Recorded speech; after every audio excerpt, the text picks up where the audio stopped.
Olá, boa tarde. Você acompanha agora notícias do Brasil e do mundo. E olha só, eu abro essa edição com uma ótima notícia. O Brasil está a caminho de colher quantidades recordes de soja e de outros produtos primários na safra deste ano.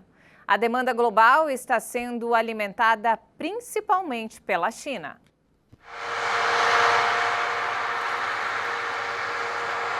Com a soja no ponto ideal, as colheitadeiras trabalham dia e noite. O Brasil é o maior produtor mundial de soja.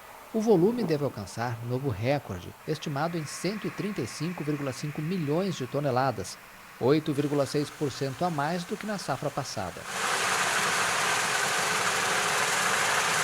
Bom, a gente está muito satisfeito e felizes com o resultado da colheita desse ano. Em função de um clima muito bom, tivemos uma ótima produtividade. E os preços também estão nos níveis muito altos, jamais comparados a outros anos. O milho também sinaliza produção recorde, com a previsão de atingir 109 milhões de toneladas e crescimento de 6,2% sobre a produção passada. De acordo com o mais recente levantamento divulgado pela Companhia Nacional de Abastecimento, a Conab, a produção de grãos no Brasil é estimada em 273,8 milhões de toneladas. A safra deve marcar um novo recorde. Grande parte do que é colhido no Brasil tem destino certo, a China. A recuperação da pandemia colocou de volta o gigante asiático na posição de um grande comprador no mercado de commodities. O apetite renovado de Pequim por matérias-primas é um dos fatores que tem levado os preços às máximas em vários anos. A China voltou a ser um importador voraz não apenas de soja, utilizada principalmente para a ração de suínos, mas de petróleo, cobre, minério de ferro e aço. A tendência tem levado alguns especialistas a se perguntarem se o mundo está no início de um novo superciclo das commodities.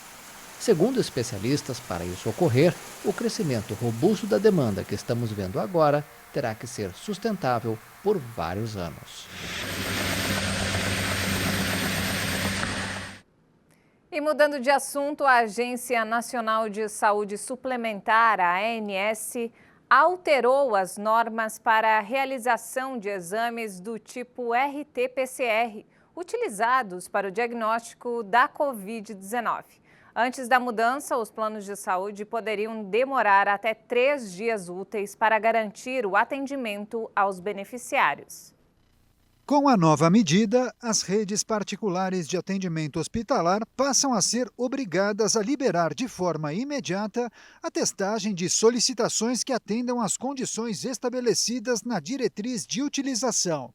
As chamadas DUTs são normas editadas pela agência que orientam e regulamentam a utilização de procedimentos médicos e exames complementares.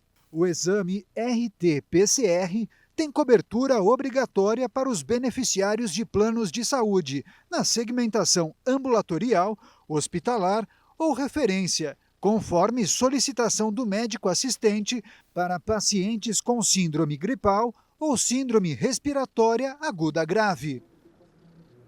E olha só essa notícia, um estudo aponta que 1/3 das pessoas que tiveram coronavírus podem apresentar problemas psicológicos ou neurológicos.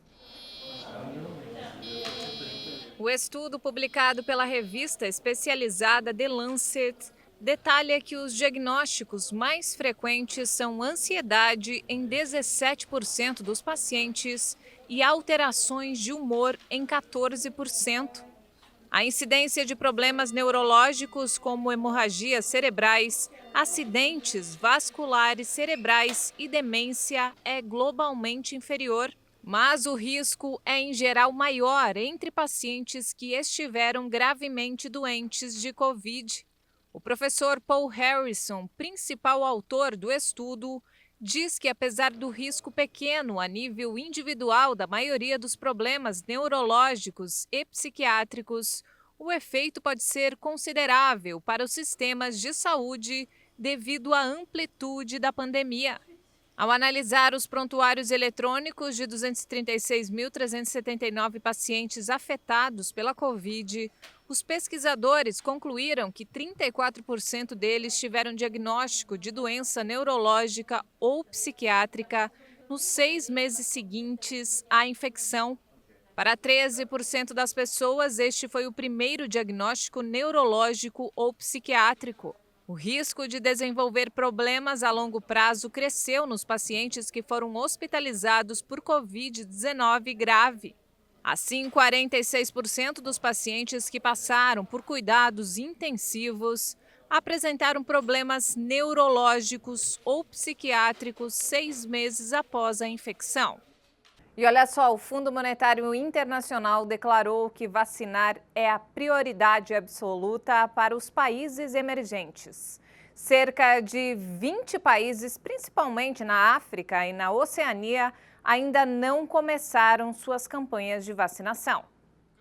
A economista-chefe do Fundo Monetário Internacional, Gita Gopinath, afirmou que a vacinação contra a Covid-19 é a prioridade número 1 absoluta para os países emergentes e em desenvolvimento. Gopinath também pediu aos países ricos que forneçam vacinas aos países pobres e alertou que a desigualdade no acesso às vacinas é um grande problema que se agrava enquanto a pandemia persiste. O FMI apresentou na semana passada um panorama econômico mais otimista para 2021 e 2022. O fundo combinou essas estimativas com duas alternativas: um crescimento da economia mais rápido se a imunização acelerar, inclusive nos países pobres, ou um crescimento mais lento se a imunização atrasar. Ainda há grandes desigualdades entre os países de alta renda, segundo a definição do Banco Mundial, que concentram quase metade das doses injetadas em todo o mundo, e os países de baixa renda, onde apenas 0,1% das doses foram injetadas. Cerca de 20 países, principalmente na África e na Oceania, ainda não começaram suas campanhas de vacinação. No Brasil, a vacinação começou em janeiro e avança lentamente.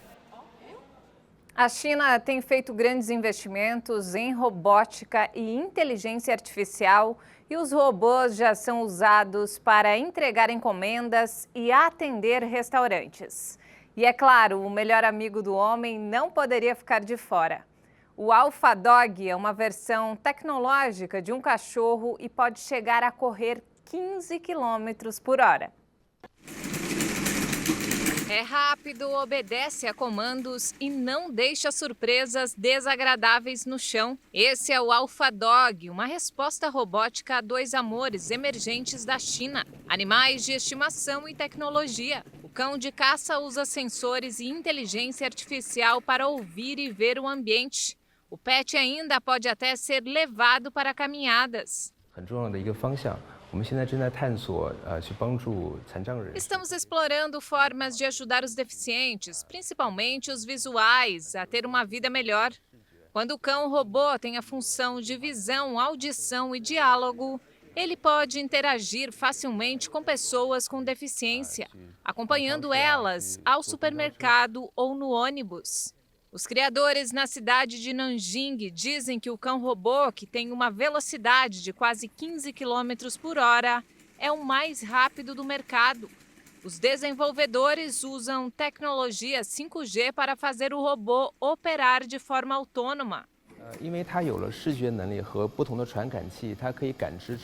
O AlphaDog tem capacidade visual e sensores para sentir o ambiente ao redor. O pet mecânico pode calcular o atrito e a distância do solo para ajudar a altura, a frequência dos passos e se adaptar ao ambiente. A posse de cães foi proibida sob a liderança do fundador da China comunista, Mao Tse-tung. Mas isso tem sido deixado de lado drasticamente nos últimos anos. No primeiro mês de vendas, mais de 1.800 AlphaDogs saíram das prateleiras. Apesar do alto preço de 16 mil yuans, cerca de $2.400. E essa edição fica por aqui. Mais informações ao longo da nossa programação. Um ótimo dia para você.